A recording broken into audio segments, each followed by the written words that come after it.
नमस्कार, मैं विपिन कुमार। आज मेरे साथ हैं एक चार्टेड अकाउंटेंट मदर राय सर, और इस वीडियो में मैं आज इनसे बात करूंगा कि रिटर्न फाइल कब और कैसे करना है, टीडीएस डिडक्शन को कैसे वापस लेना है, आईटीआर रिटर्न कौन लोग कर सकता है सैलरी और बिजनेस के अलावे, और सबसे बड़ी बात होगी कि 12 लाख तक की जो छूट दिया है गवर्नमेंट ने इस बजट में, उसका बेनिफिट हमको कब से मिलेगा। तो इस सब जानकारी के लिए आप मेरे वीडियो के अंत तक बने रहिए, और प्लीज़ जो लोग नए हैं वो इस चैनल को सब्सक्राइब कर दीजिए। नमस्ते सर। हाँ, नमस्ते सर, मेरा पहला क्वेश्चन है कि इस बार के बजट में गवर्नमेंट ने 12 लाख तक की इनकम टैक्स में छूट दी है, तो क्या इस बार हम रिटर्न फाइल करके उसका बेनिफिट ले सकते हैं?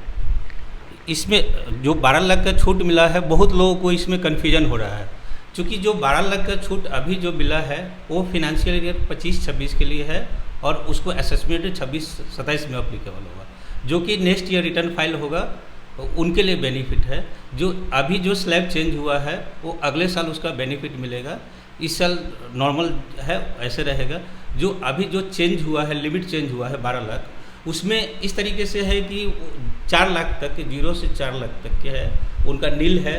4 से आपको 8 लाख तक तो 5% लगेंगे, 8 से 12 तक 10% लगेंगे, 12 से 16 तक 15% लगेंगे, 16 से 20 तक 20% लगेंगे, 20 से 24 तक 25% लगेंगे, 25 से ऊपर जो 20 से 24 से ऊपर जो भी रहेगा उसमें 30% लगेगा। रिटर्न फाइल कब करना है?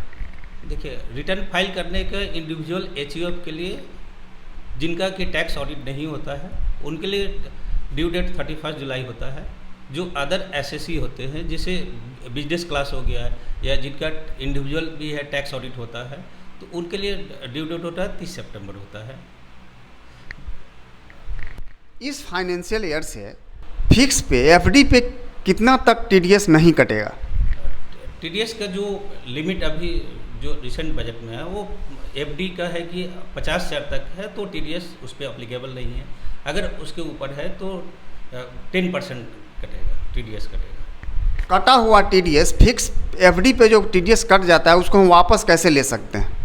देखिए, कोई भी अगर टीडीएस कट जाता है किसी भी सेक्शंस के अंदर हो, चाहे वो इंटरेस्ट और टीडीएस ऑन इंटरेस्ट हो, एफडी इंटरेस्ट हो, या किसी भी अदर कोई भी टीडीएस करता है, तो उसका एक ही वे रहता है रिफंड होने का, कि हम रिटर्न फाइल करें और रिफंड फाइल करके उसको।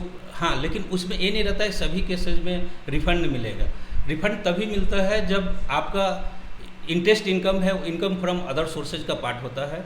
उसके अलावा आपका बिजनेस इनकम भी है, इनकम फ्रॉम हाउस प्रॉपर्टी भी हो सकता है, कैपिटल गेन भी हो सकता है। तो जितने भी हेड्स के इनकम है टोटल अगर ग्रॉस करके आपका टैक्सेबल लिमिट्स से अगर बिलो है, अगर कोई उसमें आपका टैक्स नहीं जा रहा है, नील है, तो पूरा का पूरा रिफंड हो जाएगा।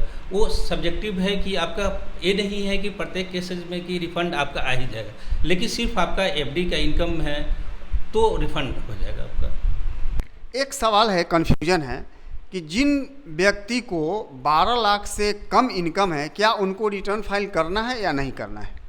इस क्वेश्चन में बहुत लोग कन्फ्यूजन होता है। जनरल ये परसेप्शन है कि अगर 12 लाख इनकम रहेगा तो अगर उससे कम है तो रिटर्न फाइल करने का जरूरत नहीं है, लेकिन ऐसा नहीं है। उसमें बेसिक एग्जम्पशंस लिमिट जो पहले 3 लाख था, अब जो बजट में रिवाइज होकर के 4 लाख हो गया, तो 4 लाख तक के नील है। लेकिन अगर उससे ऊपर इनकम है तो उनको फाइल करना है, मैंडेटरी है। हाँ, ये है कि टैक्स उसमें 12 लाख तक नहीं लगेगा, लेकिन उसको रिबेट मिलता है। ये नहीं है कि रिटर्न फाइल नहीं करना है, उनको है टैक्स नहीं लगेगा, लेकिन उनको फाइल करना मैंडेटरी है। अच्छा, जिन व्यक्ति को सैलरी आता है, सैलरी पर्सन है, उनको 12 लाख तक की ही छूट है कि उनको कोई एक्स्ट्रा बेनिफिट भी है? सैलरीड क्लास वाले के लिए एक अच्छा है कि उनको एडिशनल बेनिफिट दिया गया है। जैसे आपको स्टैंडर्ड डिडक्शन जो 75,000 का दिया गया है, तो आपको 12,75,000 तक के आपको टैक्स सैलरीड क्लास वाले को नहीं लगेगा। कोई ऐसा व्यक्ति जो गलती से रिटर्न फाइल करना भूल गया और डेट ख़त्म हो गया, तो वो बाद में कर सकता है कि नहीं कर सकता है? हाँ, मैंने अभी बताया था कि जो इंडिविजुअल एचयूएफ के लिए 31 जुलाई होता है, ड्यू डेट होता है। अगर कोई पर्सन है इंडिविजुअल, वो अपना रिटर्न फाइल करना भूल जाते हैं, तो उनके पास ऑप्शन रहता है कि 31 दिसंबर तक ये अपना वो फाइल रिटर्न कर सकते हैं, वो बिलेटेड रिटर्न होता है। लेकिन नुकसान एक यही है कि वो अपने रिटर्न को फिर रिवाइज नहीं कर पाएंगे अगर ड्यू डेट फाइल नहीं कर पाते हैं, किसी कारण से कुछ प्रॉब्लम होता है।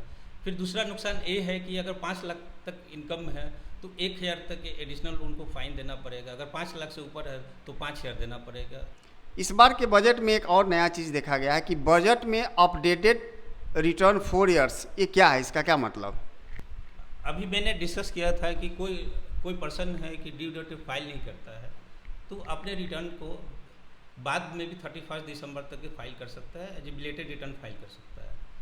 लेकिन फिर भी है कि फिर भी छूट गया तो भी उसके पास है कि वो return from the relevant assessment year से 4 साल बाद तक ये अपने रिटर्न को फाइल कर सकता है। शर्त यही रहता है कि उनको एडिशनल उसमें टैक्स बनता है, इंटरेस्ट बनते हैं और प्लस से जो फाइन है वो देना पड़ेगा, तो वो 4 साल तक के आगे तक फाइल कर सकते हैं। तो एक बेनिफिट्स होते हैं कि किन्हीं को किसी कारण से रिक्वायरमेंट रहता है बैंक वगैरह में, लोन वगैरह, चाहे कहीं पे रिक्वायर्ड रहता है कि आपको 3 इयर्स का रिटर्न चाहिए, 2 इयर्स का रिटर्न चाहिए, तो वहाँ पे सुविधा हो गया है कि अब इजी वे में वो रिटर्न फाइल करा सकते हैं, उनको अवेलेबल हो जाएगा। Thank you very much sir, इतने अच्छे इन्फॉर्मेशन देने के लिए और अपना कीमती बहुमूल्य समय देने के लिए। थैंक यू विपिन जी, आपने काफ़ी सारे इम्पोर्टेंट इन्फॉर्मेशन था जो इनकम टैक्स से रिलेटेड बहुत लोग कन्फ्यूजन होता है, वो आपने पूछा, उससे लोगों को बेनिफिट्स हो। तो आपने सुना सीए मदन सर को, और ये इन्फॉर्मेशन ज़्यादा से ज़्यादा शेयर करें, लाइक करें और मेरे चैनल को प्लीज़ सब्सक्राइब करें। Thank you.